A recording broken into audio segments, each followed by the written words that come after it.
The nice thing about this knife is that you can cut anything that you want with it. For example, see how easily it goes through this piece of prime rib here. And what we're going to do is we're going to measure out a particular amount of this prime rib. So again, using these little wax paper guys that are so handy, trimming this up, that may actually turn out to be a couple of meals, and weighing it out at 3.5 ounces, which turns out to be exactly what that is, and trim up this other piece here and take some of the fat off of it.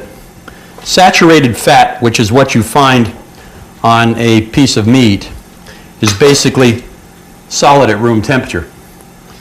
Where if you take an olive oil, it's not solid at room temperature, it's not a saturated fat, it's an unsaturated fat. So consequently, butter is a saturated fat. It's solid at room temperature. Olive oil, or any of the other seed oils, vegetable oils, and so forth, which are not solid, are basically not saturated. Here's another piece here, just slightly over. So I'm going to just take another little corner off of that. And now see where we are with it. Another perfect piece.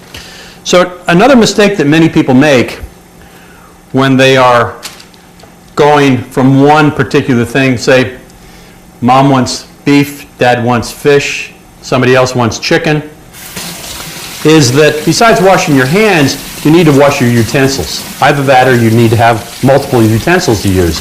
Because otherwise what happens is that you're taking raw food from one area, like chicken or fish, and spreading it over to the other raw food area. And the big no-no is to spread it to something that wouldn't be cooked, say a salad, or something that you would be going to consume without any heat added to it that might kill any bacteria. So in this particular case, I washed it, but I'm not going to use it. I'm just going to clean it up because I've just cut the prime rib with it. So let's go over here and we'll change out the paper. Again, throw it away. And come up with another one of these wonderful knives. Maybe make a little additional spot here on the plasticized cutting board so that we can cut some chicken. And again, we're looking for about 3.5 ounces. Throw one of our handy dandy little wax paper guys on there. And there we are. That's just a little bit shy. So I'll give it a little bit more, because at 3.5 ounces of protein, there we go, we're right on the money now. And if you have, you can keep this to make a chicken salad, to be able to, put it on a griddle or a grill and cook it and slice it up and put it on a lunch salad.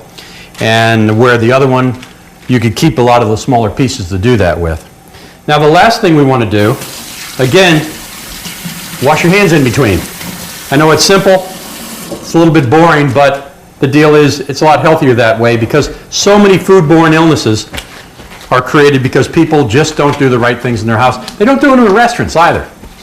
At least in California, there is a requirement that somebody in the restaurant has been through a hygiene course and is responsible for all the hygiene in the restaurant. And the health inspector will come by to make sure those guys have done their job and they're up to date with things. But nobody does that at home, and it's very important to do. So what we're looking for here is we have a piece of salmon. And again, we're looking for approximately 3.5 ounces of the salmon. And I'm just cutting this right in the package.